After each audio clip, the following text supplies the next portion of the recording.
Bonjour à tous et à toutes, bienvenue donc à cette table ronde qui est dédiée aux entreprises de taille intermédiaire. Pour cette table ronde, j'ai le plaisir, d'accueillir Sylvie Grandjean, qui est vice-présidente, du mouvement des ETI et directrice générale, d'une ETI qui s'appelle Redex, qui fabrique des machines-outils pour l'industrie. Également avec nous, Nadine Evrato, qui est directrice de recherche au CNRS, directrice du laboratoire Economics, à l'université Paris-Nanterre. Philippe Mutrici, directeur de l'évaluation des études et de la prospective à BPI France. Et enfin, Maria Poblan, directrice des grandes entreprises et ingénierie financière à la Banque populaire de la région Auvergne-Rhône-Alpes. Donc, les ETI, ce sont ces entreprises qui comptent entre 250 et 4 999 salariés et qui présentent soit un chiffre d'affaires qui n'excède pas 1,5 milliard d'euros ou un total de bilan n'excédant pas 2 milliards d'euros. On reviendra dans un premier temps de cette table ronde sur un état des lieux des ETI en France. Présentées très souvent comme des moteurs de la croissance économique parce qu'elles participent à la création d'emplois en France, parce qu'elles participent aussi aux exportations. Ces ETI rencontrent des freins à leur développement et notamment sur la dimension financière, sur leur accès au financement. Ce sera l'objet donc d'une deuxième partie de cette table ronde, de voir quels sont les besoins de financement de ces entreprises et les solutions qui sont apportées à la fois par les acteurs publics et les acteurs privés. Bien sûr, le financement n'est pas la seule dimension qui nous intéresse aujourd'hui et qui participe à la stratégie des ETI. D'autres dimensions comme l'accompagnement des entreprises à l'accès à la main-d'œuvre, à des stratégies de croissance. Pour cela, les ETI doivent aussi être accompagnés et on verra quels sont les dispositifs et leurs besoins pour finalement mettre en place une stratégie de croissance et aussi pour rentrer dans la transition écologique parce que comme toutes les entreprises, elles sont amenées aussi à réfléchir sur la manière de saisir cette transition énergétique, de répondre à certaines contraintes et aussi de voir cette transition comme une opportunité. Et puis, on finira cette table ronde par un état des lieux, de voir quelles sont les conséquences aujourd'hui pour les ETI de la crise énergétique actuelle et quels sont les effets que l'on peut attendre pour les prochains mois. Donc, sans plus attendre, je vais donner la parole tout d'abord à Nadine Evrato, bonjour, pour un état des lieux des ETI en France. Bonjour, bien merci pour l'invitation à participer à cette table ronde. C'est vraiment un plaisir de pouvoir échanger sur ce sujet.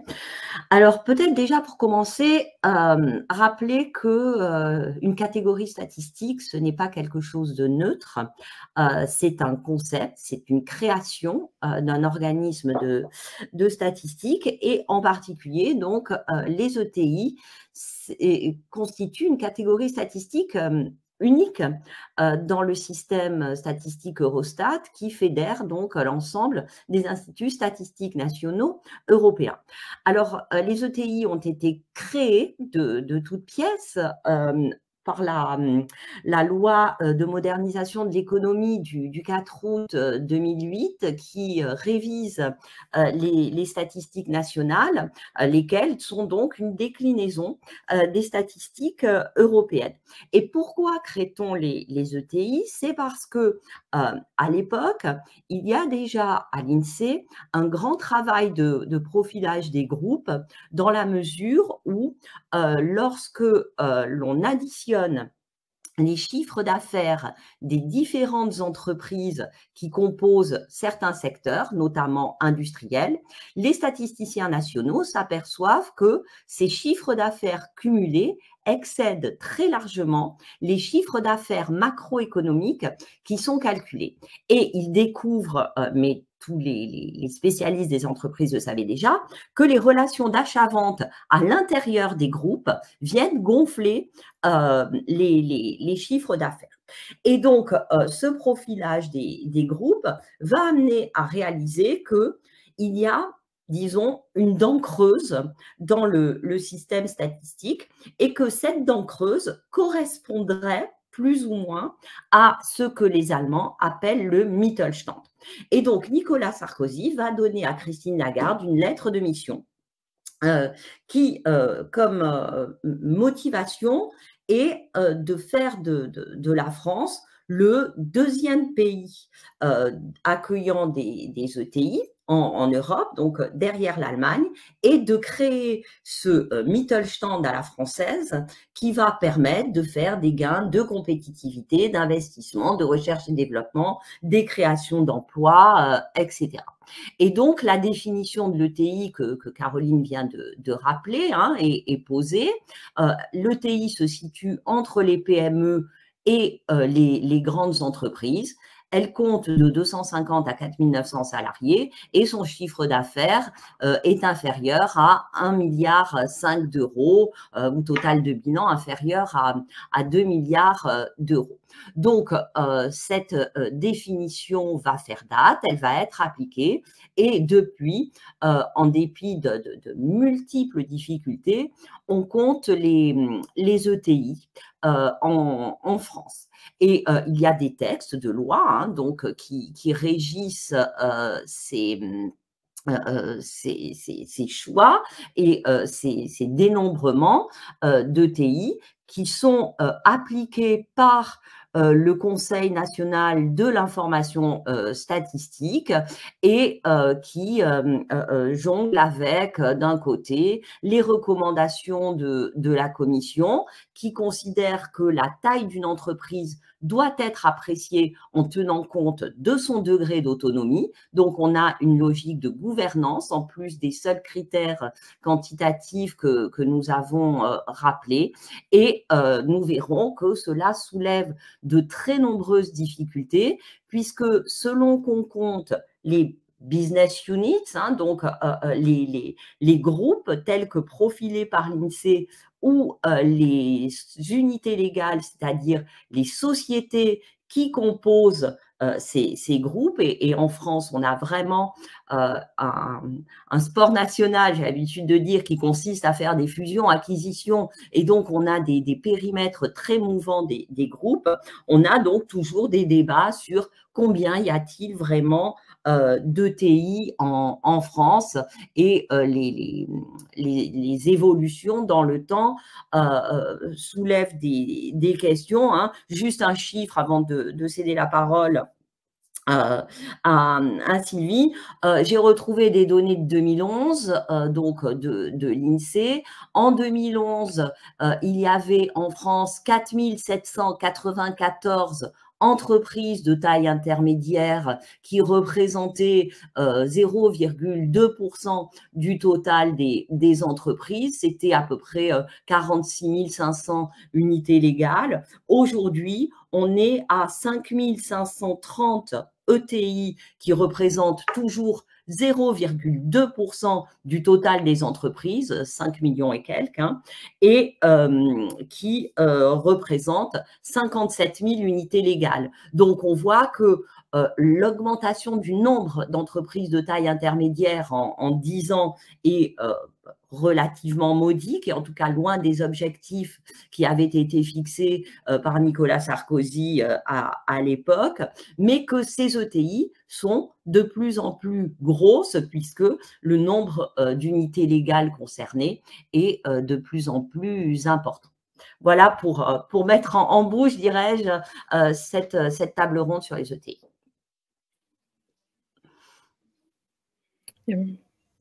Merci beaucoup Nadine. Je me tourne à présent donc vers Sylvie Grandjean. Une des caractéristiques des ETI, c'est finalement leur résilience face à des chocs. Est-ce que vous pouvez nous parler de la résilience des ETI face à la crise qu'on a traversée suite au Covid ? Bien, écoutez, merci beaucoup de me donner la parole. Je confirme tout à fait les chiffres que Nadine vient de nous donner avec un nombre qui oscille entre 5 500 et voilà, à peu près 5 500 ETI en France. En nombre, effectivement, c'est très peu. Sauf que si vous ramenez ça à la proportion des salariés en France, à ce moment-là, les ETI pèsent pour plus de 25% des salariés français. C'est 40% de l'industrie française qui est entre les mains des ETI. Et ces ETI sont à 75% implantées dans les territoires, c'est-à-dire qu'elles n'ont pas leur siège social à Paris ou en région parisienne. Pourquoi je vous donne ces chiffres-là? Parce que c'est avant tout pour montrer l'importance du maillage que les ETI ont dans les territoires et leur influence ou leur effet animatrice dans les territoires dans lesquels elles sont implantées. Animatrice non seulement en pourvoyeur d'emploi, mais également en pourvoyeur de relations avec des petites entreprises, des petits fournisseurs ou des toutes petites PME qui sont implantées dans les territoires et donc une vie locale ou une vie territoriale très forte. Cet ancrage et cette force des ETI dans les territoires fait que nous avons traversé la crise Covid de façon tout à fait, je dirais, exemplaire, puisque c'est la seule catégorie d'entreprises qui a créé des emplois pendant la crise Covid, qui a eu alors les chiffres, je crois que c'est 4700 emplois juste pendant la période de Covid. Pour autant, entre 2009 et 2022, c'est 270 000 emplois nets qui ont été créés. Je vous rappellerai que les grands groupes, au moment du Covid, ont supprimé 35 000 emplois. Donc, la force d'une ETI qui est effectivement sa résilience, son agilité et sa vision à long terme a fait que nous avons pu traverser la crise Covid de façon plutôt positive, on va dire ça comme ça, avec également un soutien de l'État ou une prise en compte de la réactivité des ETI très forte, c'est-à-dire que l'accompagnement de l'État à ce moment-là a été rapide, agile, vraiment en adéquation avec ce qui était possible de faire pour nos entreprises. En nous donnant la main, en permettant de faire des choses très concrètes, très rapides, très pragmatiques, ce qui nous a permis de traverser cette crise Covid de façon, voilà, en ayant le moins d'effets secondaires, on va dire, sur l'emploi et sur le nombre des ETI. Je vous ai donné quelques clés. C'est avant tout la vision à long terme d'une ETI qui fait que une fois qu'elle est implantée dans son territoire national, son objectif, c'est pas de faire de la rentabilité à court terme, c'est de créer de la valeur sur son territoire, c'est de créer à long terme, mais long terme, c'est vraiment du long terme, hein, c'est pas 4 ou 5 ans, hein, c'est pas non plus ce que les fonds appellent du 7 ans, hein, nous c'est du 15-20 ans le long terme. Donc c'est de créer une dynamique qui permet d'entraîner son territoire avec la croissance des ETI. Donc cette vision à long terme, elle est stratégique dans toutes les décisions qu'une entreprise de taille intermédiaire va prendre. Le long terme est avant tout ce que l'on regarde. Ce qui permet aussi de travailler assez facilement dans une ETI, c'est que généralement, ce sont des entreprises qui ont une bonne situation financière avec des fonds propres tout à fait convenables, un climat social qui est toujours apaisé, quasiment toujours apaisé, parce que beaucoup de proximité auprès des collaborateurs, une qualité de vie qui est avant tout, puisque ce que vous regardez, c'est le long terme, donc la qualité de vie en fait partie, et puis une agilité, puisque justement, vous n'avez pas toutes ces strates de décision qu'un grand groupe peut avoir, donc vous êtes en capacité de prendre des décisions très rapidement. Les ETI en 2021, c'est un record d'emplois et d'investissements. 37 000 emplois nets qui ont été créés en 2021 et 21 milliards d'investissements qui ont été faits par les ETI en 2021. Donc des chiffres qui, au regard du petit nombre d'ETI, permettent de montrer l'importance des ETI dans les territoires.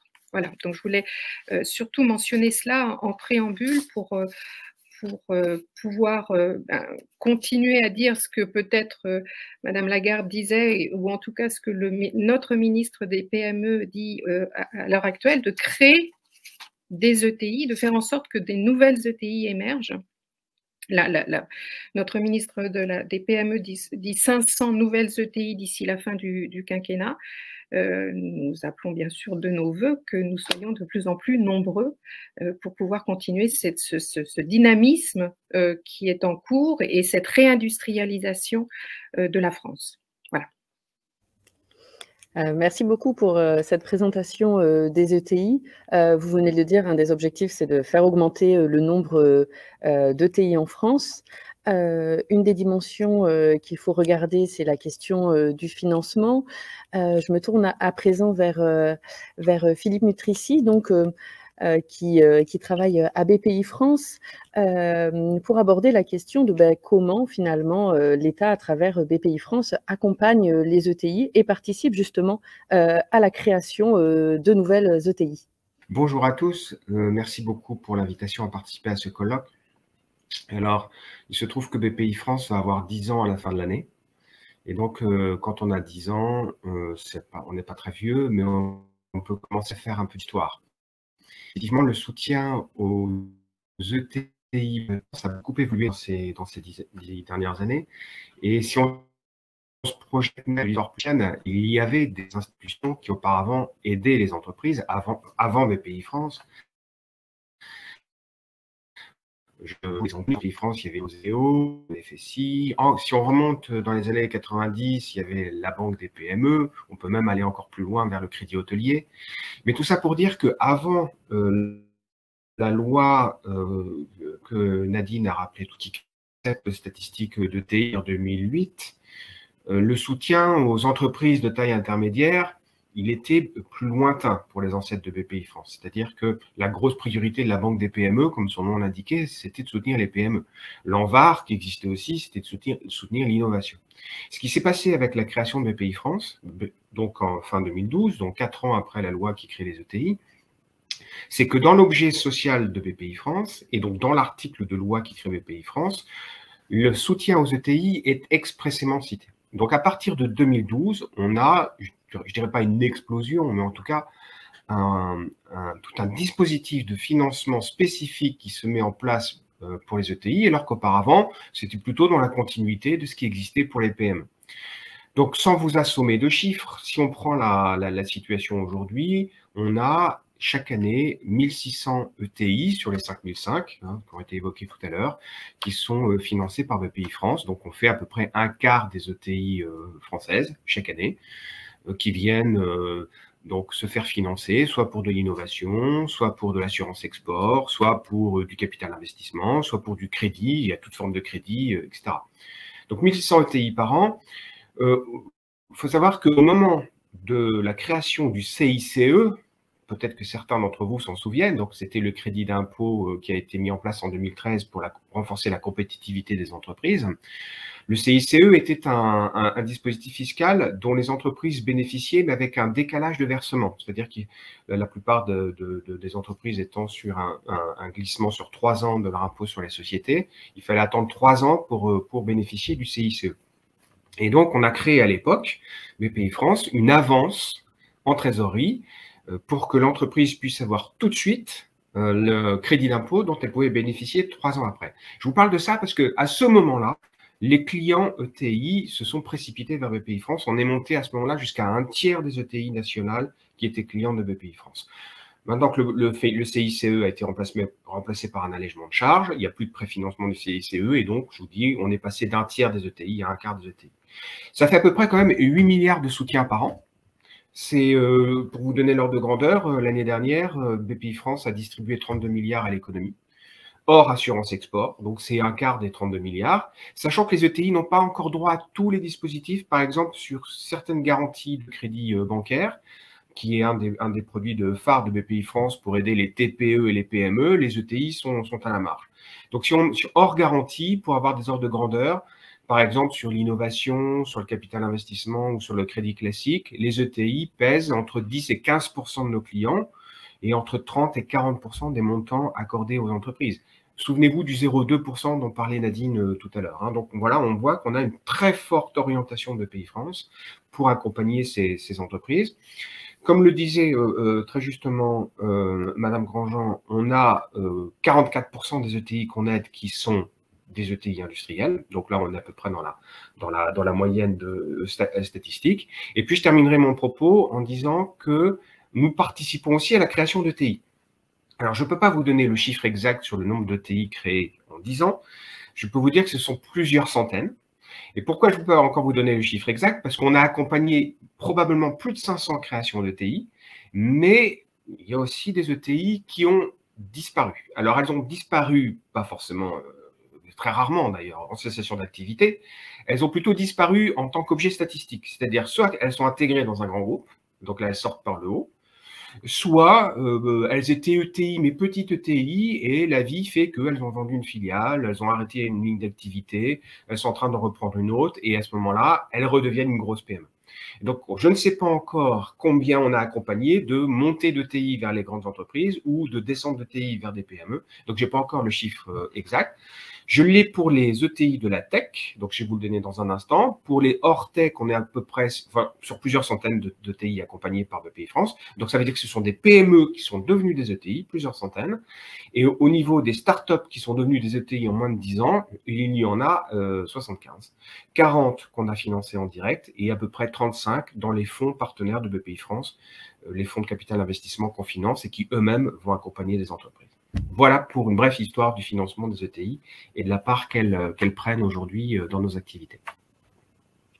Merci beaucoup. Donc, on peut voir que il y a un financement public et un accompagnement public des ETI en France aujourd'hui. Pourtant, il subsiste certains freins qui sont pas forcément, qui sont liés au niveau national, mais qui peuvent être liés aussi au fonctionnement économique européen. Je donne la parole à nouveau à Sylvie Grandjean pour voilà, pour nous expliquer un peu ces freins liés au financement public à la fois au niveau français et puis au niveau européen. Oui, merci Caroline. Effectivement, la catégorie ETI existe en Europe et puis elle a été déclinée en France. Cette catégorie, c'est une catégorie statistique. Pour autant, dès qu'il s'agit d'aide ou de subventions ou d'analyse, très souvent cette catégorie-là d'ETI n'est pas concernée, ou du moins elle est mise dans les grands groupes, enfin dans les décisions, elle est mise dans les grands groupes. Or, cette non-reconnaissance à l'échelle européenne de la catégorie ETI pour action, hein, pas pour statistique, pour action, eh bien, elle crée des disproportions gigantesques. Il n'y a pas du tout de proportionnalité dans les décisions qui peuvent être prises. Il y a des problèmes de minimi, il y a des problèmes d'harmonisation. Je vais juste vous donner un tout petit exemple qui me concerne. Je suis une ETI, j'ai des difficultés à cause de la crise énergétique que je traverse à l'heure actuelle. Je suis, moi, petite ETI dans le Loiret, avec mon entreprise, c'est 400 salariés, hein, donc je fais partie des petites ETI. Je suis au même niveau que Peugeot.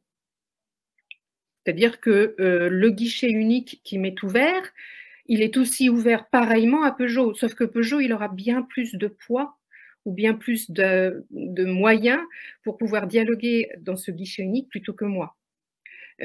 Mon poids, il est totalement ridicule vis-à-vis de ce que Peugeot peut faire en France. Donc, le principe de proportionnalité n'existe pas. Les minimis font que là, c'est le contraire, c'est-à-dire que dès que vous investissez à un endroit, bah, vous ne pouvez plus investir à un autre endroit.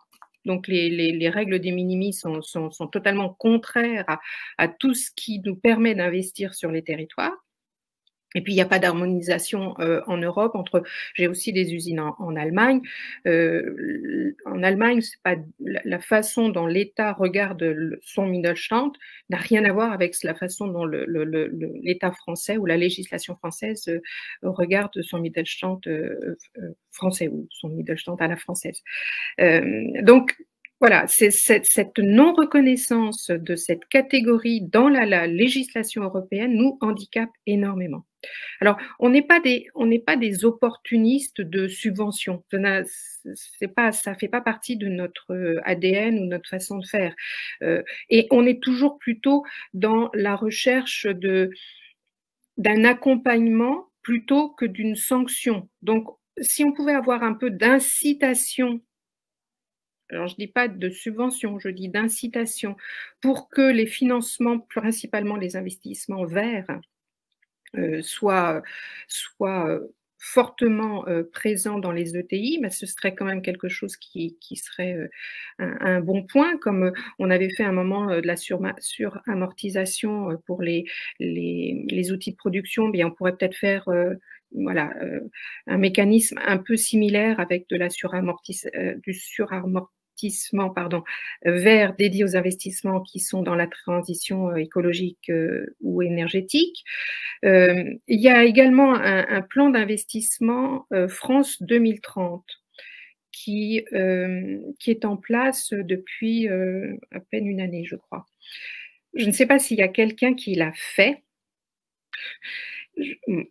Nous avons fait une demande sur un projet qui nous lie, nous, ETI, avec un grand groupe et 2 petites startups.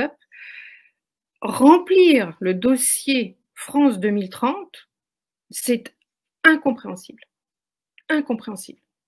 Donc, il faudrait peut-être adapter, simplifier toutes ces démarches qui se font maintenant sur des plateformes et qui sont d'une lourdeur et puis d'une complexité qui font que voilà, le dossier que moi j'ai présenté, je pense que ça ira pas jusqu'au bout parce que je l'ai sans doute très mal présenté, alors que je me suis fait accompagner par des experts et par un grand groupe.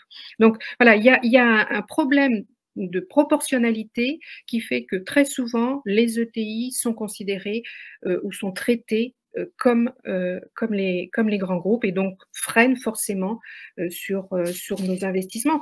Pour autant, les investissements que les ETI ont fait à l'heure actuelle jusqu'à présent sont en grande partie tournés vers la transition écologique et l'efficacité énergétique. Donc la transition, elle est en cours. Elle est en cours avant même qu'on en parlait. Hein. Une ETI, c'est ce on a sorti une étude qui s'appelait Engagé par nature. Notre volonté d'aller vers une entreprise socialement responsable. J'insiste beaucoup plus sur le social que sur la partie écologique, économique, parce que c'est vraiment ce qui caractérise une ETI. Donc cette volonté, elle est depuis la création d'une ETI, cette envie sincère de faire progresser dans son territoire la partie sociale et la partie économique, écologique également. Donc beaucoup de freins qui sont principalement liés, je voudrais juste finir sur ça, sur le principe de proportionnalité qui n'existe pas du tout. Oui, pour rappel, la règle des minimis, c'est un plafond d'aide et c'est une réglementation qui est au niveau européen, oui. Si je ne me trompe pas. Okay. Merci beaucoup. Donc, on voit qu'il y a un apport de financement public, toujours des freins, et il y a aussi la question du financement privé. Donc, on accueille Maria Paublanc, donc qui travaille à la Banque populaire de la région Auvergne-Rhône-Alpes. Particularité finalement de cette banque au niveau régional, c'est vraiment d'avoir un service dédié aux ETI. Je vous donne la parole pour nous expliquer justement ce fonctionnement. Merci Caroline. Bonjour à tous. C'est vrai que j'ai écouté avec grande attention et je vais juste peut-être d'abord rebondir sur ce que disait Sylvie sur la résilience des ETI pendant cette période Covid qui a été vraiment très forte. Nous, on l'a vu au niveau de BP Aura, donc de la région. Hein. Alors, je n'ai peut-être pas les bons chiffres. Hein. Là, je m'excuse auprès de Sylvie et de Nadine. Mais sur la région Aura, moi j'ai en tête qu'il y a environ 873 ETI, présentes donc actives sur la région Aura. C'est une région d'ailleurs assez industrielle. Hein, en pourcentage des ETI, c'est un pourcentage au niveau d'ETI industriels qui est plus supérieur à la moyenne française. Et donc en gros sur ces ETI, elles ont un petit peu demandé le PGE, mais elles l'ont remboursé à 2/3, ce qui est quand même un signe.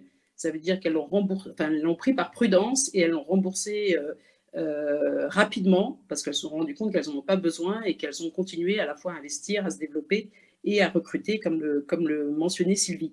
Donc, il y a un vrai dynamisme.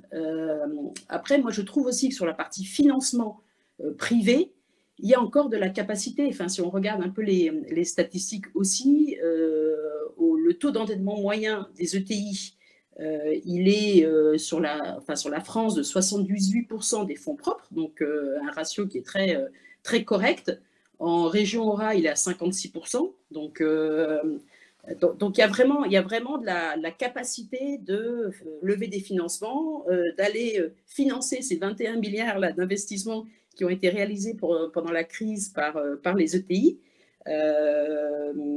Juste pour vous donner un peu peut-être les chiffres aussi côté BPORA sur les ETI, hein, donc après je vous raconterai comment nous on est organisé, mais sur les ETI, nous on a environ 1,3 milliard d'encours d'engagement, enfin de financement dans nos livres, donc juste sur la région, hein, donc c'est quand même considérable. Et depuis 3 ans, on a produit, on a financé des ETI à hauteur de 1 million, presque 1,3 million aussi. Donc il y a un vrai dynamisme fort, et encore de la capacité. En tout cas, au niveau financement, il y a vraiment des outils, de la capacité à accompagner. Ce qui s'est passé chez BPORA, c'est post-fusion. Donc, BPORA est né de la fusion de 3 banques populaires locales, la Banque populaire des Alpes, la Banque populaire du Massif central, de Loire-Lyonnais, et pour constituer une grande banque en région qui est dotée de 3 milliards de fonds propres, 3,6 milliards aujourd'hui, et la stratégie à la fois du conseil d'administration et du DG, c'était de se dire, quelque part, on est aussi une ETI, hein, à part la partie fonds propres, mais c'est ce qu'on dit souvent, c'est qu'on est aussi une ETI sur les autres critères, en tout cas en région. Bon, pas sur nos fonds propres, heureusement, parce que c'est ce qui permet d'accompagner nos clients. Et donc, avec ces fonds propres, on a dédié des équipes pour les ETI. Donc, on a créé à la fois un département dédié. Donc, nous, on travaille, donc mes équipes travaillent sur les ETI, donc un peu plus les grosses ETI, donc au-dessus de 100 millions d'euros de chiffre d'affaires. Et ça représente environ 300 groupes clients sur donc, les 800 et quelques dans la région. Donc, c'est une belle part de marché. Et l'idée, c'est vraiment d'à la fois d'être là pour coller au maximum aux besoins des ETI. Donc, Sylvie, vous me direz si ça colle à vos besoins, mais donc les besoins des ETI que nous, on a identifiés, c'est à la fois les besoins courants de financement court terme, de financement de CAPEX, d'avoir une banque de proximité pour les besoins du quotidien et les projets court terme. Et donc là, l'ADN des banques populaires, du mutualisme, fait qu'on a vraiment des équipes qui sont dédiées et qui ont cet ADN. Et on a aussi constitué des équipes qui accompagnent toutes les opérations stratégiques, donc ce qu'on appelle la BFI, hein, les banques de financement et d'investissement, mais c'est une BFI qui est en région, donc c'est à la fois, si on fait un petit comparatif avec des termes un peu anglo-saxons, c'est à la fois la Main Street Bank et la Wall Street Bank, mais tout ça en région. Donc qui accompagne, donc la Wall Street Bank qui accompagne les entreprises et les ETI sur leurs projets de croissance externe, sur leur développement à l'international, sur le financement de la transition énergétique. Et on verra par la suite qu'il y a aussi des offres un peu et un changement culturel dans la finance qui va accompagner aussi ces transitions pour nos clients. Donc on a les deux leviers, la partie stratégique et la partie banque du quotidien.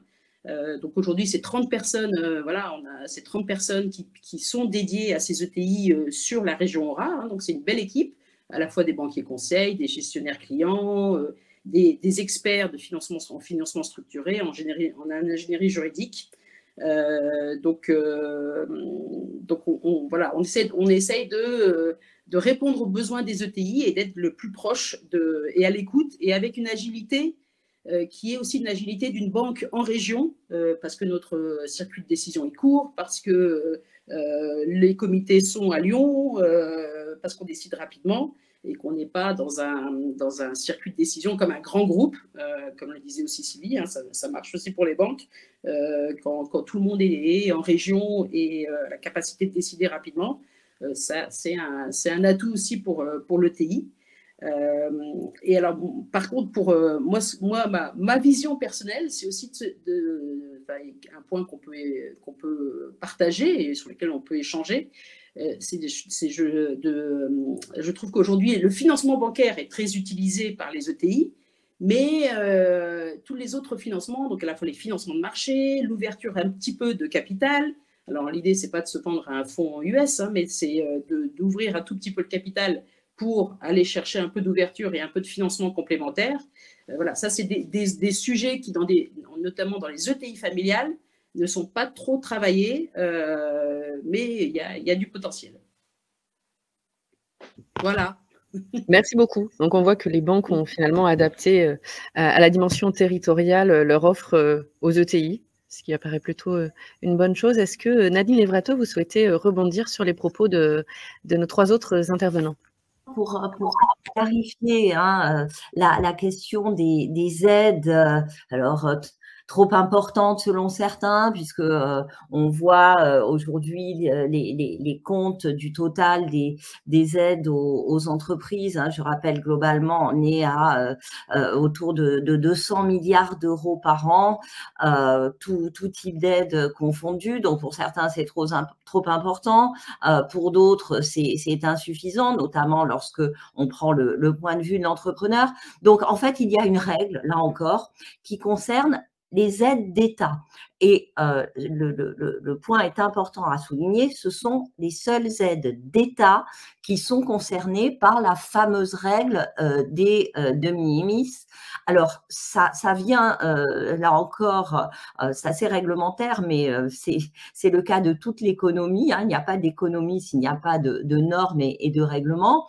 Donc, le 18 décembre 2013, la Commission européenne a adopté un nouveau règlement en matière de minimis qui concerne toutes les catégories d'entreprises, quelle que soit leur taille. Donc ça, c'est important de le rappeler, que vous soyez une entreprise de 10 salariés ou de 10 000 salariés, la règle est la même.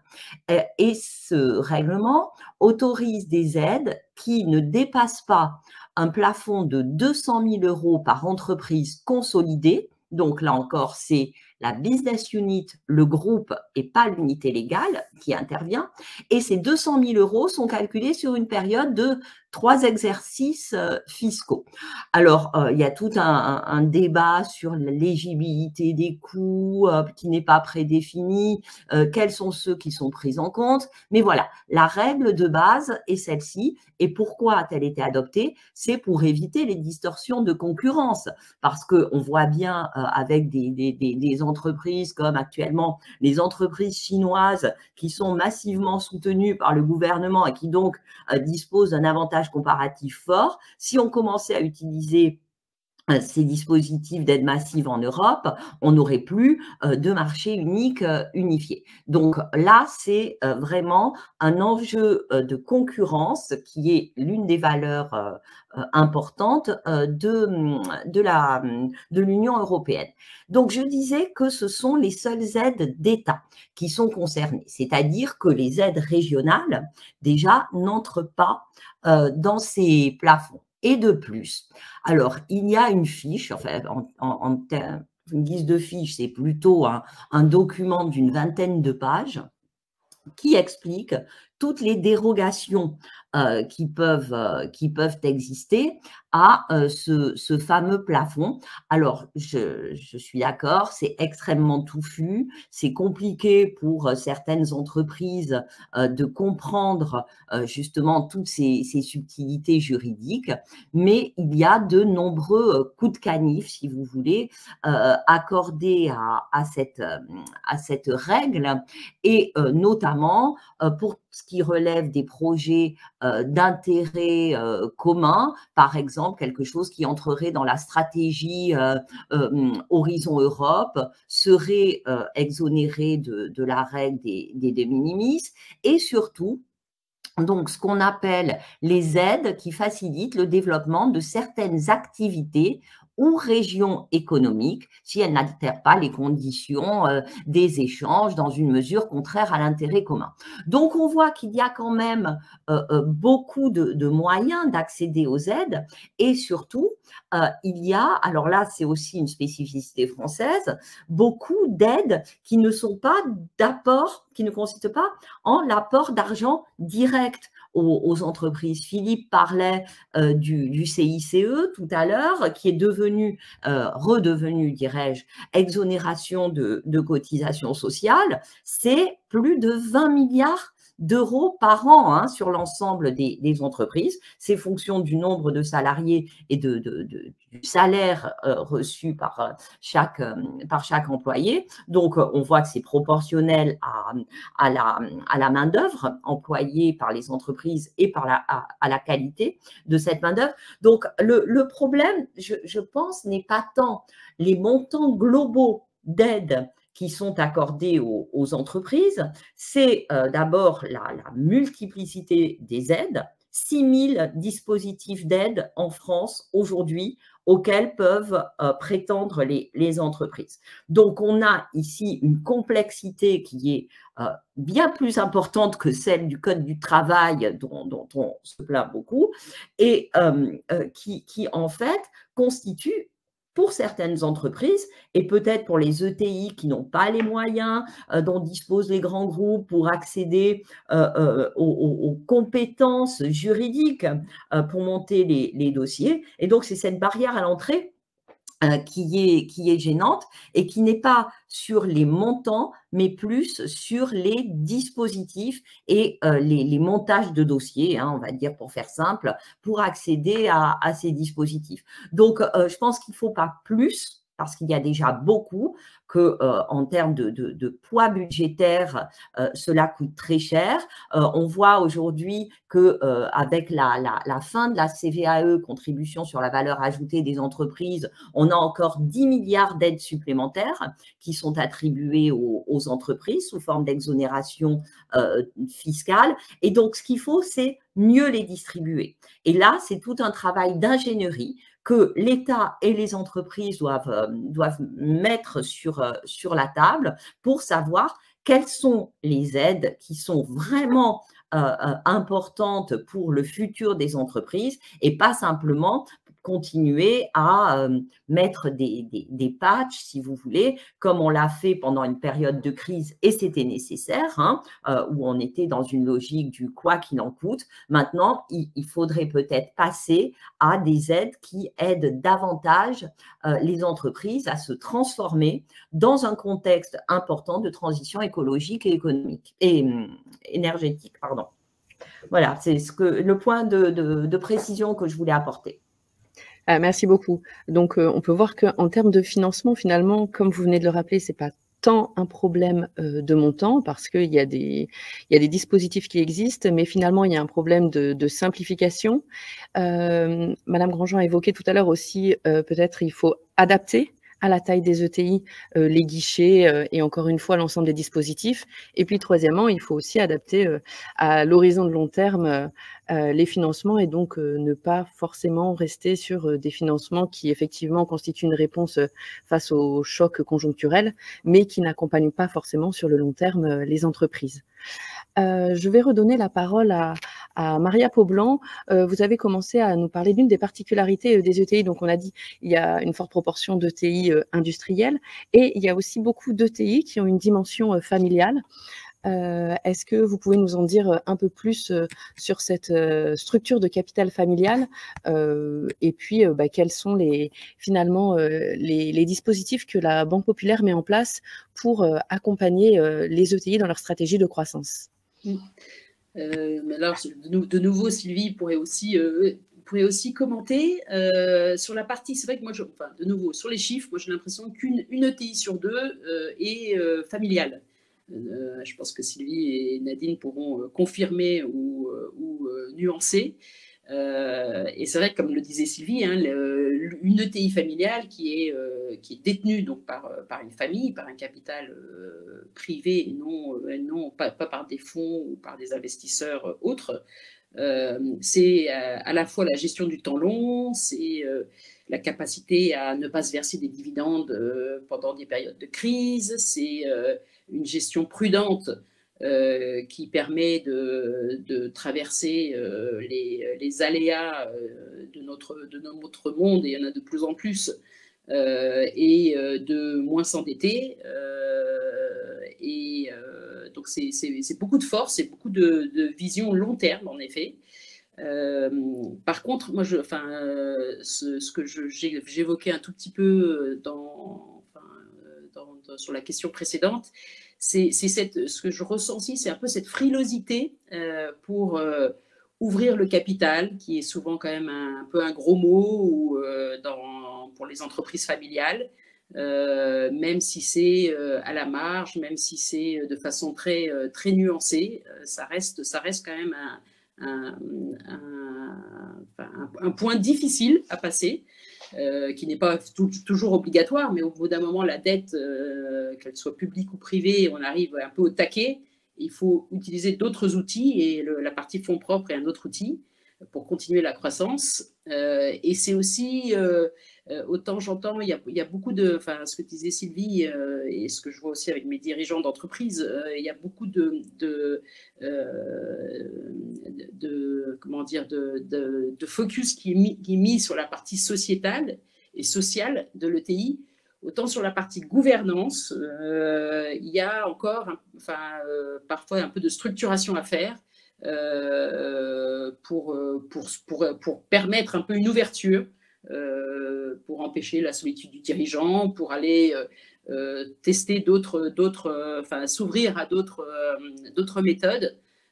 Et aussi, ce qu'on voit assez souvent quand même sur les ETI familiales, c'est une seniorisation du CODIR, du management, qui doit s'adapter au niveau seuil de développement.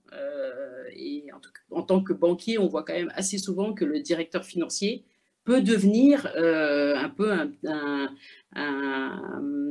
le talon d'Achille des ETI familiales, parce qu'il n'est pas toujours adapté au cycle de développement de l'ETI. Donc au niveau de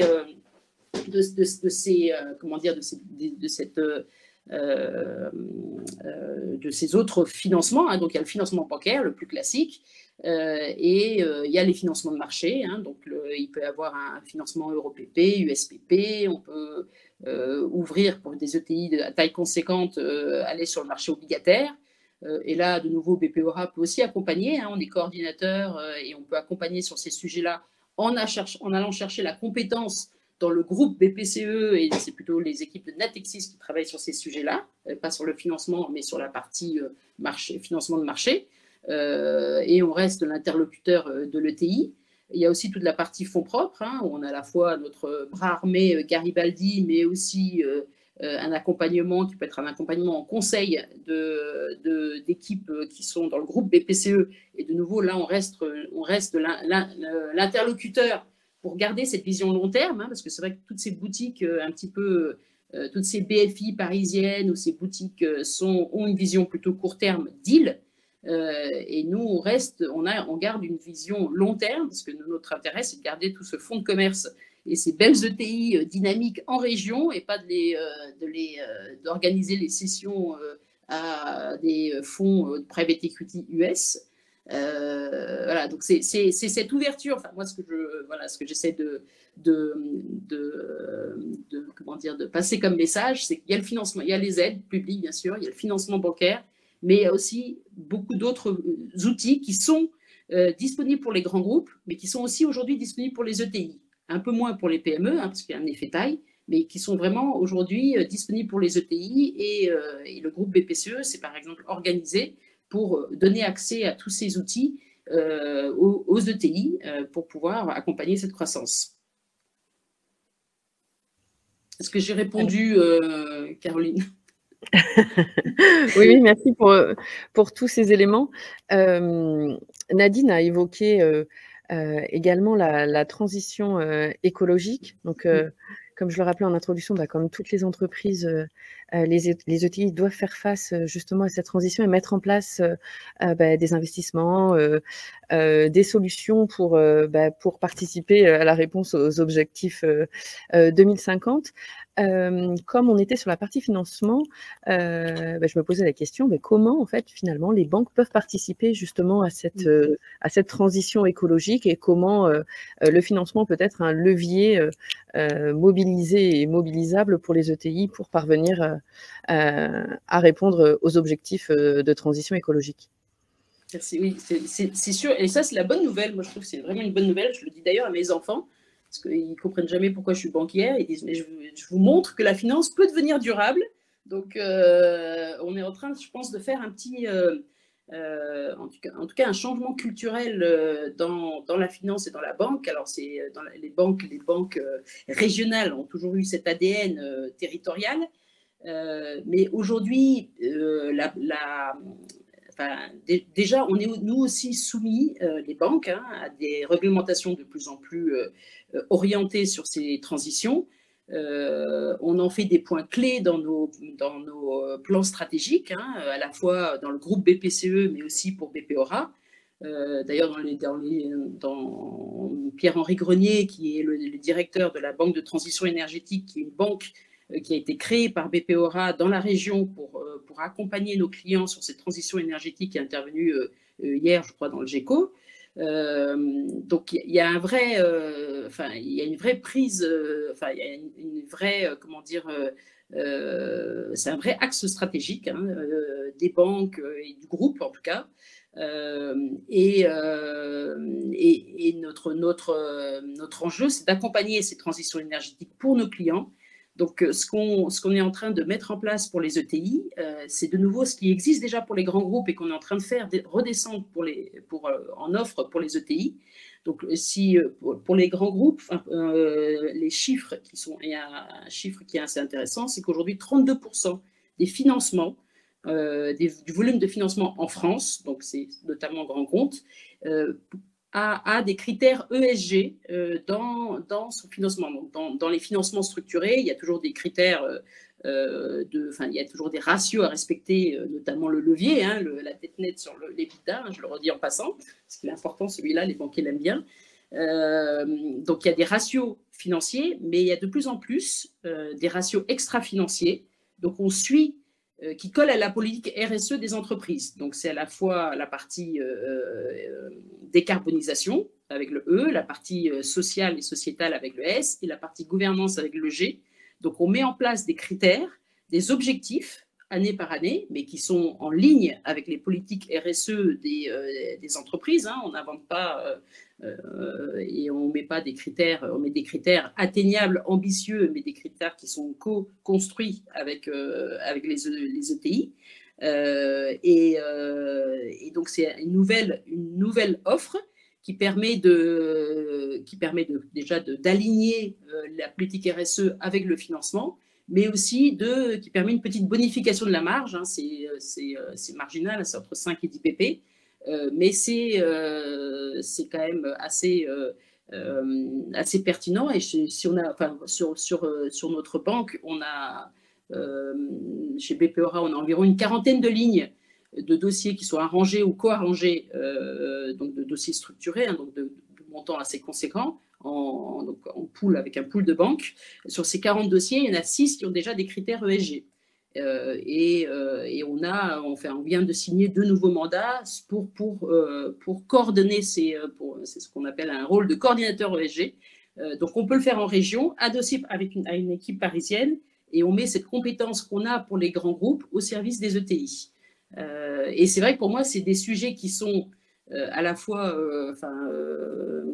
on est ravis de pouvoir accompagner les ETI sur ces transformations.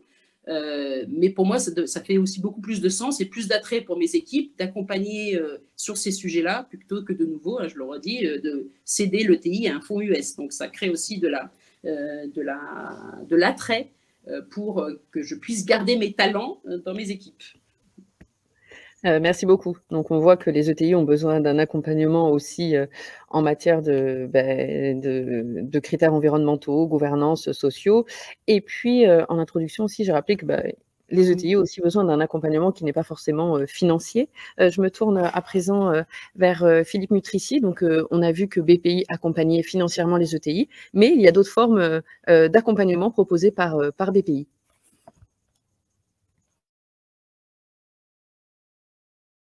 Oui, pardon pour ce petit temps de latence lié à mon incompétence en matière d'activation de micro.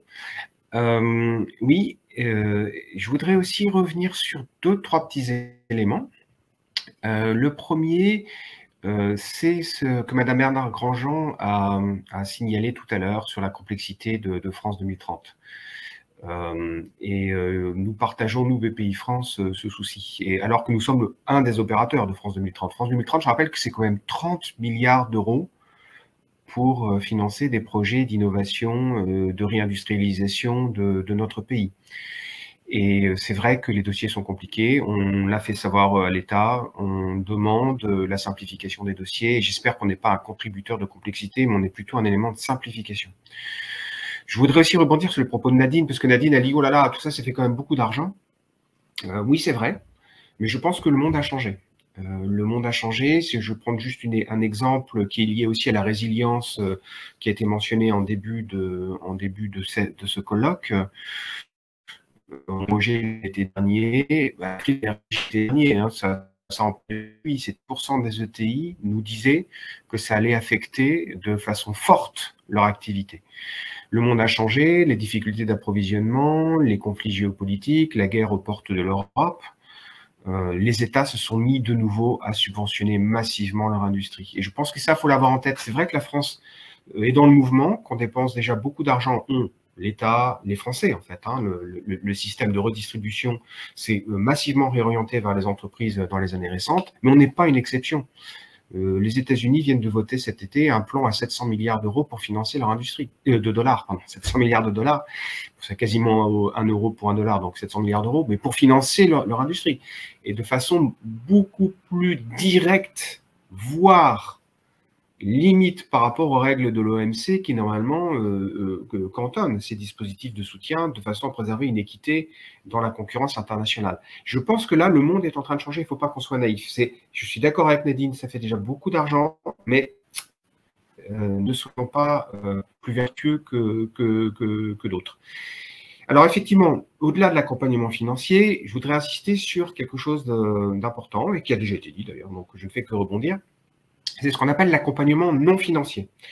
L'accompagnement non financier, il existe déjà depuis très longtemps. Par exemple, vous avez les chambres de commerce, vous avez le METI, vous avez des organisations professionnelles qui font un accompagnement non financier des entreprises. Ce sont des réseaux d'échanges, des clubs de soutien, de partage, des événements communs, etc. Nous faisons, nous, un produit spécifique qu'on appelle l'accélérateur. Donc, l'accélérateur, c'est comment dirais-je, une classe. Donc, on met dans la même classe 25 dirigeants de TI. Au départ, on avait commencé avec des classes des promotions plus importantes, 50 à 60. Là, on est à notre 6e accélérateur pour les ETI et c'est 25 dirigeants de TI qui, pendant 2 ans, vont suivre un parcours de formation mixte, présentiel, distanciel. Alors, les cours en présentiel, c'est HEC, ESSEC, ENSTA et compagnie, donc les grandes écoles, quelques universitaires. Le parcours en distanciel, c'est un module en ligne avec plein de possibilités d'avoir des MOOC, des webconférences, etc. Mais c'est surtout la possibilité de faire des diagnostics avec des consultants personnalisés, et notamment un accompagnant BPI France, qui va accompagner chaque ETI pendant ces 2 ans et lui donner accès à ce programme de performance. Ce n'est pas de la performance stratégique, RH, opérationnelle, financière. Ça peut être aider à poser les bases pour un futur projet d'acquisition de croissance, etc. Alors, il se trouve que ces accélérateurs ETI, on en est au 6e aujourd'hui, mais on a commencé en 2015 avec des accélérateurs PME. Et c'est ça mon dernier point, c'est pour montrer à quel point ça peut être utile, parce qu'on a réussi à mesurer l'efficacité de ces accélérateurs PME. L'objectif en 2015, c'était d'aider des PME à devenir des ETI. Donc, on a confié les 3 premiers accélérateurs, il y avait 200 PME dans ces 3 premiers accélérateurs. On a confié les résultats de ces accélérateurs à des chercheurs externes qui ont évalué la capacité de ces accélérateurs à augmenter la croissance de ces PME et surtout à devenir des ETI. Et en fait, le principal résultat, je m'arrêterai là pour ne pas être long, c'est qu'on double les chances de devenir une ETI quand on rentre dans un accélérateur PME. Voilà. Ça montre l'efficacité et l'importance de ces dispositifs quand qu'ils sont non financiers. Donc là, ça rassurera le côté de ceux qui ont peur pour le budget. Ça coûte un petit peu d'argent à BPI France quand même, parce que c'est subventionné par BPI France, c'est à hauteur de 20 millions par an, donc c'est quand même pas négligeable.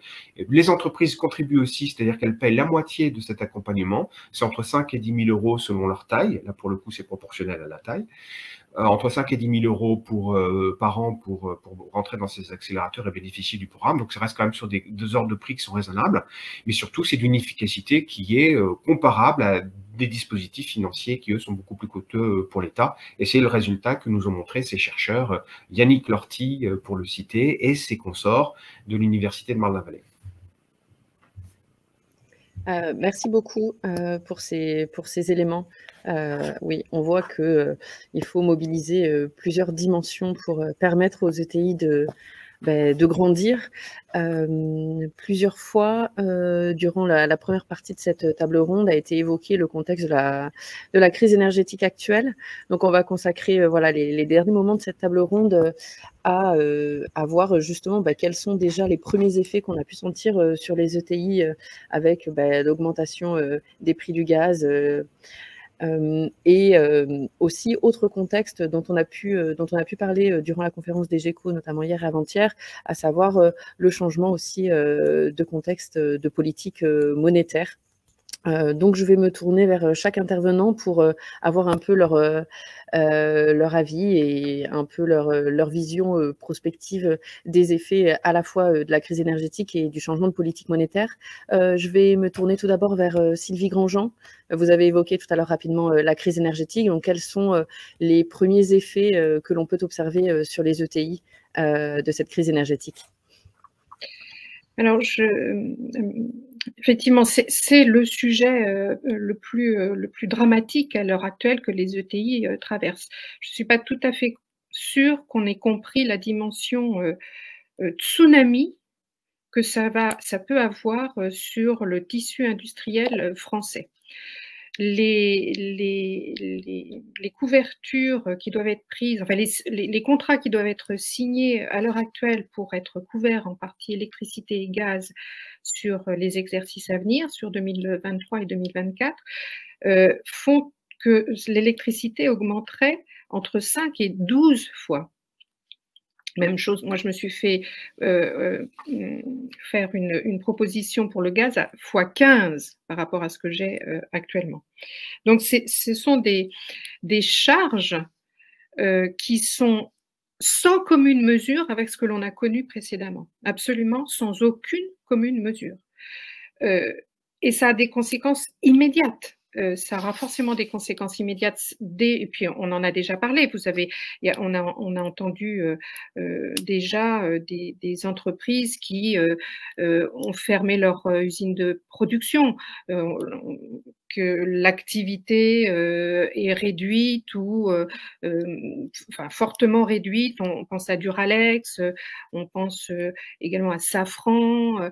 Donc toutes ces entreprises qui sont plutôt énergivores se retrouvent devant un mur ou un tsunami qui fait qu'elles ne peuvent absolument plus continuer leur production sur le sol français. Et là, je voudrais qu'on regarde, enfin qu'on s'éloigne un petit peu de la France et qu'on regarde en fait dans quel contexte on se retrouve. La partie Asie, la partie Amérique, ces deux parties-là du monde ne subissent pas du tout cette crise énergétique comme nous, Européens. Or, nous sommes dans un marché totalement concurrentiel sur le plan mondial. Et comme vous l'aviez parfaitement mentionné précédemment, les Américains ont de façon un peu particulière de subventionner leur industrie ou bien alors de flécher vraiment tout leur investissement vers des producteurs des industriels américains. Même chose sur l'Asie. Faut pas se voiler la face. Hein. C'est plus que subventionné. Le marché des panneaux solaires a complètement été détruit par la Chine, par une chute des prix de vente, et ce qui fait que maintenant ils sont les seuls à proposer des panneaux solaires au monde. Donc il faut pas être naïf. Nous sommes dans une compétition totalement mondiale. Et comment nous, Européens, on réagit? Eh bien, on ne réagit pas. Le fléchage vers quelque chose qui serait de la commande publique un peu dirigé vers des Français ou vers des Européens, c'est pas en place. Les taxes de production, elles sont pas du tout harmonisées. C'est-à-dire que le gouvernement s'était engagé sur 20 milliards. Il y a eu 10 milliards de faits, mais il faudrait 40 milliards pour que la France soit au même niveau que les Allemands. Donc, il n'y a aucune harmonisation sur les taxes de production. Les critères d'ESG. Alors, il ne faut absolument pas penser que les ETI ne sont pas engagés sur ces critères-là. Les ETI, pour plus de la moitié, elles ont déjà fait leur bilan carbone. Elles ont déjà investi à peu près 10% de leurs investissements qui sont seulement dédiés à la partie environnementale. Donc, elles ne sont pas dans un greenwashing, elles sont dans le long terme. Donc, elles ont bien compris que c'était une voie d'amélioration de leur compétitivité et de leur présence dans le marché. Mais il faudrait peut-être aussi que le contexte européen soit propice à garder l'industrie sur le sol européen. On a bien compris par la crise Covid qu'on était dépendant d'une mondialisation non maîtrisée et qui engendrait des manques sur le sol européen. Donc, on a commencé à mettre en place une certaine dynamique de réindustrialisation. Mais là, avec la crise énergétique, elle va être complètement bloquée. Complètement bloquée. On ne peut, l'agroalimentaire, moi je suis dans la région Centre-Val de Loire, donc une région avec un système, avec des entreprises qui sont liées à l'agroalimentaire. Ce secteur d'activité va complètement être chamboulé sur les mois à venir. Voilà. Donc, ne nous leurrons pas ou ne soyons pas naïfs, nous sommes dans une compétition complètement mondiale et l'Europe n'apporte pas une solution viable, harmonisée pour traverser cette crise énergétique. Et ça, nous le regrettons vraiment et j'aimerais vraiment qu'on puisse en prendre conscience aujourd'hui que cette crise énergétique que nous allons entrer, ça peut être une opportunité pour changer nos façons d'aborder les marchés. Mais s'il n'y a pas un petit peu d'accompagnement étatique, la France sera encore une fois désindustrialisée alors on commençait à avoir une dynamique de réindustrialisation et ça c'est vraiment dommageable pour l'industrie française, tout simplement. Voilà. Merci beaucoup, on suivra avec intérêt, en tout cas la fabrique, du coup les effets dans les prochains mois de cette crise sur les ETI. Je vais me tourner à présent vers Maria Paublanc. Donc on est dans un contexte de politique monétaire qui est caractérisé par la fin du quantitative easing qui avait été mis en place tout au long des années 2010 et puis une hausse des taux d'intérêt. Donc quels vont être les effets sur le financement des stratégies des ETI? Oui, alors du coup, c'est peut-être la deuxième mauvaise nouvelle après la crise énergétique. On va bien finir ce colloque.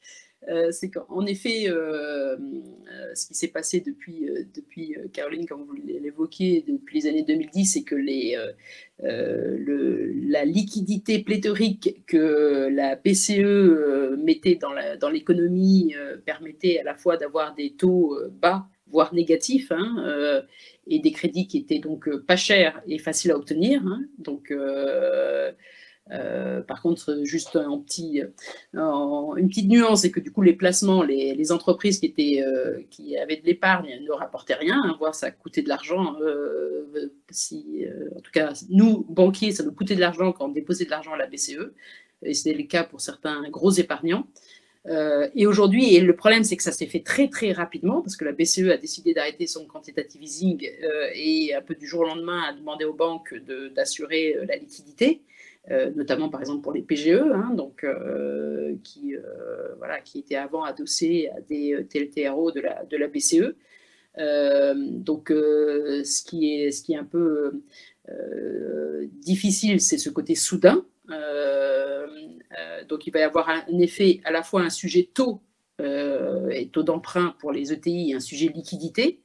Donc sur la liquidité, c'est pas un sujet qui va être durable, hein, parce que le métier d'un banquier, c'est quand même, ça a toujours été, mais ça l'était moins dans cette dernière période, c'est de collecter des ressources, de transformer, de transformer en crédit et du coup de prêter ensuite à d'autres clients, hein, à la fois en court terme, en long terme, en crédit habitat, en crédit équipement. Donc c'est le métier traditionnel quand même du banquier, notamment du banquier, comme je le dis, le Main Street Bank, hein, ceux qui ont la capacité d'aller collecter de la ressource, parce que toutes les banques n'ont pas le fonds de commerce qui permet d'aller collecter de la ressource. Donc ça va créer aussi un peu une distorsion dans le monde bancaire de revenir à notre vrai métier. Mais c'est le cas en tout cas des banques régionales. Et pour le différentiel entre la collecte et le financement, les banques vont se financer sur le marché, on finance le gap, hein, la différence entre la collecte et les engagements. Et pour info, nous, en ce moment, on se finance à 4%. Hein, à un horizon 4-5 ans, la banque se finance à 4-5 ans. Donc, il y a ce sujet liquidité qui va être quand même, qui devrait être traité sur 2022-2023. Hein. Et sur le sujet taux, il y a bien sûr l'Euribor qui augmente. Hein. Il est passé négatif. Aujourd'hui, on est à 1,8 et il est plutôt attendu à 3. Après, je n'ai pas de boule de cristal, hein, mais dans ce qui est anticipé, dans la courbe de taux, il est attendu à 3 en 2023, l'été 2023. Aujourd'hui, d'ailleurs, si vous swappez l'Euribor, vous ressortez un taux fixe équivalent à 3%. Et cet effet liquidité va avoir aussi un impact sur les marges, et donc les spreads, parce que l'argent sera un peu plus rare et donc du coup plus cher, et les marges vont augmenter. Donc c'est vrai qu'il faut que les ETI commencent à avoir en tête que le coût du financement va être plutôt entre 4 et 5%, plutôt qu'à 1% ou moins de 1% sur les investissements, ce qui était le cas il y a un an. Hein, donc, par contre, moi je trouve qu'il y a plein de bonnes nouvelles. Alors, je vais vous donner les bonnes nouvelles, parce que là, on est plutôt sur les mauvaises nouvelles. Les bonnes nouvelles, c'est que du coup, tout ce qui est la partie épargne et ressources va aussi être rémunéré. Donc, et rémunéré à des niveaux intéressants. Enfin, aujourd'hui, on peut par exemple rémunérer des comptes à terme à Euribor plus quelque chose, ce qui fait que même en couverture naturelle, ça peut faire une couverture si vous êtes ensuite emprunteur en Euribor, enfin en variable. Les banques, les banques, notamment les banques régionales ou les banques, et les banques, ce que j'appelle moi les Main Street Banks, mais il n'y a que moi qui les appelle comme ça, mais donc les banques qui ont la capacité de collecter des ressources vont continuer à prêter. Hein. On n'est pas comme en 2008 où il va y avoir, en tout cas pour l'instant, une crise de liquidité. Donc les banques vont continuer à prêter une fois que le paradigme aura changé. Donc on va continuer à accompagner, notamment le marché des ETI, parce que c'est le marché le plus dynamique et le plus résilient. Donc, on va allouer nos ressources et c'est un marché qui n'aura pas de sujet de financement. Comme je le disais aussi un petit peu avant, comme l'argent devient un peu plus cher, en tout cas le crédit bancaire devient un peu plus cher, ça va permettre, je pense aussi aux ETI, d'ouvrir l'offre sur d'autres moyens de financement, hein, de nouveau les fonds propres, des financements de marché au moment où ça sera opportun. Pour l'instant, c'est toujours pas opportun non plus. Hein. Les marchés sont ou fermés ou très chers. Et donc, ça va permettre aussi aux ETI de choisir les projets qui sont les plus rentables, hein, et notamment, bien sûr, la transformation énergétique. Et là aussi, enfin, comme j'essaie de l'évoquer, mais je suis consciente qu'on n'est pas encore au top, et en tout cas, on n'a pas encore une offre qui colle aux besoins des ETI, mais on est de plus en plus en train de travailler cette offre pour faire une offre dédiée sur la partie transition énergétique, à la fois sur les critères, mais aussi en faisant des prêts impact, des prêts verts. Donc, c'est des sujets qu'on est en train de travailler pour avoir une réponse un peu plus qui colle plus aux besoins des ETI. Et donc, comme la liquidité aussi est moins abondante, ça c'est une autre bonne nouvelle, la liquidité est moins abondante, moi je pense que les fonds de private equity vont avoir un peu plus de mal à se financer. Alors, pas pour l'instant parce qu'ils ont encore beaucoup de liquidités, mais ils auront un peu plus de mal à se financer. J'espère que les valorisations vont un peu baisser et qu'en tout cas les ETI vont devenir beaucoup plus à même de faire des croissances externes et de concurrencer les private equity qui auront un peu moins j'espère un peu moins de dynamisme. J'espère que ça va enlever un peu d'ultra-financiarisation de l'économie, le fait que la ressource, le cash devient quand même un peu plus cher. Merci. Voilà toutes les bonnes nouvelles. Merci pour avoir donné quelques bonnes nouvelles. Juste, le Rebord, c'est le taux de refinancement des banques entre elles, pour les personnes qui suivent la conférence. Je vais peut-être donner la parole à Philippe Mutrici pour compléter les propos justement concernant les effets du changement de politique monétaire sur les ETI. Merci. Il y a ces effets de changement politique monétaire. Moi, le seul propos que je pourrais rajouter, parce que tout a été dit quasiment, c'est qu'il y a une implication du régulateur, donc la Banque centrale européenne, très forte pour obliger toutes les banques, et notamment les banques françaises évidemment, hein, donc toutes les banques de la zone euro, de mieux suivre leurs risques climatiques. Et alors, c'est plutôt une bonne chose. Si on se place du côté de la protection de la planète, du maintien des objectifs des accords de Paris, le zéro carbone 2050, c'est normal que toutes les banques fassent maintenant beaucoup plus attention aux projets qu'elles financent. Est-ce qu'elles financent des projets de décarbonation ou est-ce qu'elles financent des projets défavorables pour le bilan carbone ? Comme par exemple, bon, ça ne se fait quasiment plus, mais comme du forage pétrolier. Et ça c'est délicat parce que entre les deux extrêmes, les exemples que je viens de prendre, il y a toute une série d'investissements en fait qui sont pas vraiment verts, qui sont pas vraiment bruns, qui sont entre les deux. Et donc le point de vigilance, c'est pour ça que je souhaitais compléter les propos, c'est que les entreprises vont de plus en plus être soumises à des critères d'éligibilité quand elles viendront présenter leurs investissements, leurs projets d'investissement à leurs financeurs, qu'ils soient aussi au capital investissement ou aux banques, c'est pareil. Hein. Les contraintes sont les mêmes. Et donc, en fait, il y a le tsunami énergétique de court terme, qui a été mentionné auparavant, sur lequel je ne vais pas revenir, mais il y a un autre tsunami qui est peut-être aussi important, voire plus, sur les 5 prochaines années, qui va être ces changements de politique de distribution de crédit pour respecter la régulateur européenne. Donc, c'est plutôt une bonne nouvelle pour le climat, mais pour les entreprises, c'est encore un effort supplémentaire. Alors, face à ça, nous, on a décidé, BPI France, de faire un plan climat. Alors, que je ne vais pas détailler, c'est plus de 50 milliards d'euros, peu importe. Et il y a beaucoup de financements qui sont mis sur la table, c'est Caisse des dépôts, BPI France, il y a d'autres acteurs, il y a aussi l'ADEME, par exemple, je vais en parler dans un instant. Donc, il y a de l'argent qui va être mis sur la table. J'espère qu'il sera facilement accessible, pour reprendre la remarque de tout à l'heure. Mais il n'y a pas que ça. Je voudrais rapporter un chiffre aussi sur les ambitions des ETI en matière de transition écologique et énergétique. On avait fait une enquête l'été dernier qui montrait que dès le printemps, 70% des ETI voulaient accroître leurs investissements entre guillemets verts, hein, donc écologiques, climato-compatibles ou pour la biodiversité, etc. Et donc c'est une part très importante des ETI. et elles y consacraient déjà plus 19%, elles consacraient déjà plus de 10% de leurs investissements. Et comme leurs investissements, c'est plusieurs milliards d'euros par an, on voit que ce sont des masses qui commencent à bouger.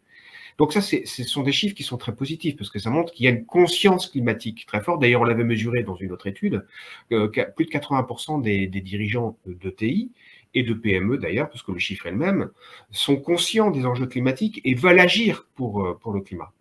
Mais la difficulté qu'ils rencontrent au départ, c'est plutôt, c'est un thème nouveau, par quoi commencer, comment s'y mettre, et c'est là où on a mis en place, en plus des 50 milliards dont je parlais tout à l'heure, du plan climat, on a mis un accompagnement spécifique. Je vous ai parlé des accélérateurs tout à l'heure, donc c'est la même équipe, c'est dans l'accompagnement, mais ce n'est pas les mêmes accélérateurs. On a mis en place un accompagnement spécifique pour aider les ETI à la transition climatique. ETI et grosses PME, l'ambition c'est 20 000 en 5 ans, en face à face, juste sur le sujet. Donc, ce sont nos clients. On va les rencontrer et on leur dit, bah, vous en êtes où? Est-ce qu'on peut vous aider? On a mis au point un certain nombre d'outils. Je vais en citer quelques-uns, je ne vais pas être trop long. Par exemple, on a mis au point un diag écoflux. Donc, un diagnostic très simple à faire. Ça coûte 5 000 €. Vous faites un diagnostic avec un consultant spécialisé qui va analyser tous les flux de l'entreprise. La promesse, en moyenne, c'est 50 000 d'économies récurrentes. Tous les ans, vous ferez 50 000 économies en moyenne, c'est-à-dire que certains vont faire 40 et d'autres vont faire 60, voire beaucoup plus sur des ETI, on est sur au-delà de 100 000 € d'économies par an sur les flux. Donc les flux, bah, c'est l'eau, les déchets, l'énergie, différentes sources, il y a gaz, électricité, pétrole, etc. Donc ça, c'est des outils très simples qu'on met en place. On a des accélérateurs de décarbonation, qu'on appelle décarbonation, donc qui s'appelle Décarbone Action. On a des sessions de formation et on a aussi un fonds avec l'ADEME, donc doté de 400 millions d'euros, donc c'est quand même pas négligeable, et qui subventionne des études de faisabilité pour des transformations de modèles. Voilà, donc on a vraiment conscience que cette transition, elle s'accélère. On peut dire qu'elle était auparavant essentiellement menée par la conviction des dirigeants, et comme on l'a déjà dit plusieurs fois dans cette conférence, maintenant ça devient une transition de nécessité, parce que quand les factures d'électricité ou de gaz sont multipliées par 5, 10 ou 15, là, il faut vraiment regarder très vite quels sont les investissements qu'on peut faire pour réduire ces factures. Alors, il y a la partie aide d'État, j'y reviens pas, ça a déjà été abordé, mais il y a aussi la partie qui relève de l'entreprise sur l'acquisition de processus moins polluants, sur des diagnostics qu'on peut faire pour accélérer cette transition. Donc là, on y est vraiment. On passe d'une transition par conviction à une transition sous contrainte et il faut la réussir. Merci beaucoup. Je vais rester avec vous. BPI mène une enquête structurelle sur les ETI. Donc là, on a beaucoup parlé de la transition, mais il demeure un problème dont on entend aussi beaucoup parler, à savoir le recrutement. Est-ce que vous pouvez nous donner très rapidement quelques résultats concernant ce problème structurel rencontré par les ETI Alors, c'est un problème structurel rencontré par les ETI et par toutes les entreprises françaises. On sort une enquête aujourd'hui qui concerne les TPE-PME. Le principal frein à la croissance des TPE-PME, pour 60% d'entre elles, c'est le problème de recrutement. C'est bien avant l'inflation, l'énergie, et c'est bien avant les perspectives de demande qui se dégradent pour 2023 compte tenu du contexte macroéconomique mondial. Donc on est toujours sur une contrainte qu'on appelle, nous, économistes, une contrainte d'offre qui est majeure. Le premier frein à la croissance, pour les TPE-PME, ça reste les difficultés de recrutement. Maintenant, si on regarde les ETI, mais c'est puissance 10. C'est-à-dire qu'on avait mesuré ça l'été dernier, donc l'enquête est un peu plus vieille, mais l'ordre de grandeur n'a pas dû changer. C'est-à-dire que c'est 87% des ETI qui sont confrontés à des difficultés de recrutement. Et quand on dit confrontés à des difficultés de recrutement, il faut essayer de mesurer cette intensité. C'est-à-dire, est-ce que, à la limite, tout le monde peut être confronté à une difficulté? Qu'est-ce qu'on appelle une difficulté de recrutement? Est-ce que c'est j'ai pas de CV du tout pendant 1 an, alors c'est une grosse difficulté, ou est-ce que je reçois des candidats, mais mon délai de recrutement est un peu allongé parce que les candidats sont pas très bonne qualité, leurs compétences conviennent pas, ou leur comportement ne me satisfait pas. On parle pas du tout des mêmes difficultés. Donc nous, on a cherché à mesurer cette intensité, et en fait, c'est une ETI sur 2 pour lesquelles ces difficultés handicapent la croissance. Donc on est sur un niveau de tension. Je ne voudrais pas en rajouter dans la sinistrose ou dans les difficultés que rencontrent les ETI, mais là, c'en est une vraie et qui malheureusement demeure encore très forte en cette fin d'année. Merci beaucoup. Pour conclure la table ronde, je vais me tourner vers Nadine Lévrato. Donc peut-être voulez-vous ajouter un point, alors peut-être positif, sur l'état actuel et le futur des ETI. Quel est pour vous voilà, le point central sur lequel doivent insister aujourd'hui à la fois les financeurs, l'État, pour accompagner les ETI dans leur phase de développement? Merci Caroline. Bien, disons pour terminer, qu'il me semble que le contexte est propice à l'innovation. On le sait, une grande partie de l'innovation se fait sous contrainte et la hausse des prix de l'énergie, des matières premières aussi, parce qu'on n'en a pas beaucoup parlé, mais elles sont également concernées, les difficultés à trouver de la main-d'œuvre, c'est contradictoire hein, d'ailleurs. D'un côté, on nous dit ça va mal, de l'autre côté, on n'arrive pas à embaucher, et donc c'est un frein à la croissance. Donc, il va falloir traiter ça quand même pour rendre les choses cohérentes du point de vue analytique. Mais ce contexte douloureux qui fait qu'on innove quand ça va mal va peut-être aussi aiguillonner les chefs d'entreprise. C'est vrai que pendant de longues années, les coûts qu'il fallait limiter, c'était le coût du travail. Hein. Il y avait cette focale très fortement mise sur la baisse du coût du travail, eh bien peut-être que justement, il est temps aujourd'hui de passer à autre chose et de contrôler les coûts non salariaux. Alors, c'est difficile, c'est d'autant plus difficile que finalement, alors même qu'on savait que ça arriverait, hein, les rapports du GIEC le montraient, c'est pas passé grand-chose de radical dans le domaine, eh bien aujourd'hui, on va être obligé de faire des efforts d'imagination, de déployer des stratégies, notamment dans l'industrie, parce que cette hausse du coût d'énergie et des matières premières, elle touche principalement l'industrie. On voit les autres secteurs, que font-ils? Ils baissent la température dans les bureaux, ils réduisent l'éclairage le jour, la nuit. Bon, tout ça est bon à court terme, mais malheureusement, c'est très facilement réversible. Et si les prix venaient à baisser, eh bien, on reviendrait au business as usual et donc aux 21 degrés et aux éclairages de nuit. Mais donc, dans l'industrie, il y a vraiment un vecteur d'innovation très intéressant qui peut se produire, qui nécessite un accompagnement, puisque là, on a deux temporalités à gérer. Passer à un nouveau régime. Hein, donc, il faut que les entreprises soient accompagnées et aidées pour supporter ce choc exogène. Certaines l'ont mieux prévu que d'autres, mais bon, il faut quand même toutes les aider. Et puis, il y a la stratégie d'innovation à long terme. Innovation de procédés, innovation de produits, donc ils sont les noyaux durs de l'innovation, hein, l'organisationnel et le marketing, c'est bon pour les statistiques, mais c'est pas là que se fait le changement en profondeur de l'économie. Donc, essayer de profiter de ce moment pour transformer les modes de production des entreprises. Et c'est là que va se jouer la compétitivité aussi à terme. C'est-à-dire que dans un système, dans des systèmes, sur des marchés où la qualité des produits va peut-être, et je l'espère très, très sincèrement, devenir un second marqueur de choix en plus du prix, eh bien, des produits plus respectueux de l'environnement, plus respectueux des conditions de travail, de meilleure qualité, plus durables, plus réparables, eh bien, vont devenir des arguments de vente et de différenciation. Donc, malgré toutes les difficultés qui ont été soulignées, rappelées et qui sont bien réelles, le point positif qu'il faut voir, c'est celui de l'opportunité formidable qui s'offre aux entreprises. Hein. Alors, je vois une petite remarque, si vous permettez. Les freins à la croissance, difficultés de recrutement est structurelle pour l'économie française. Alors, non. Non, désolé.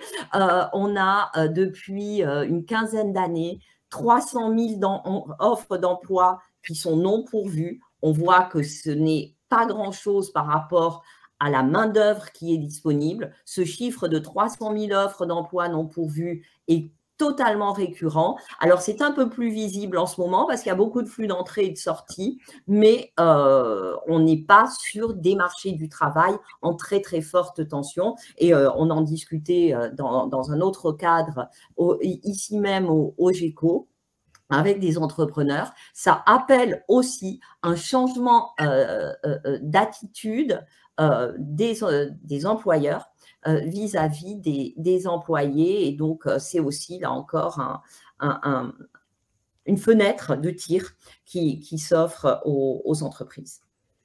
Merci beaucoup. Juste pour conclure, et sur ces 3 jours, on arrive finalement toujours à une conclusion, à savoir il y a un triptyque à résoudre entre réindustrialisation, transition écologique et compétitivité, que l'on rentre par les ETI ou par le mix énergétique, etc. J'ai l'impression que ce triptyque-là apparaît toujours et la question est de savoir comment mettre le curseur et comment mettre les dispositifs d'accompagnement en matière de financement, d'innovation, de recrutement, parce que finalement, et je rebondis juste là-dessus, et je finis la table ronde, finalement, on n'est toujours pas sur un problème de quantité, mais bien de faire matcher les offres et les demandes d'emploi, notamment dans l'industrie. On sait qu'il y a quand même beaucoup d'offres d'emploi qui ne sont pas pourvues, mais parce qu'en face, on n'a pas forcément les compétences pour. Donc, je vais terminer la table ronde. Il est maintenant 10h31. Merci beaucoup à tous nos intervenants d'être intervenus sur ce sujet des ETI. Merci beaucoup à tous les participants d'avoir assisté à cette table ronde et merci aux organisateurs d'avoir permis l'organisation de cette table ronde sur les ETI. Voilà, belle journée à tous et merci beaucoup. Merci à vous. Merci, au revoir. Au revoir.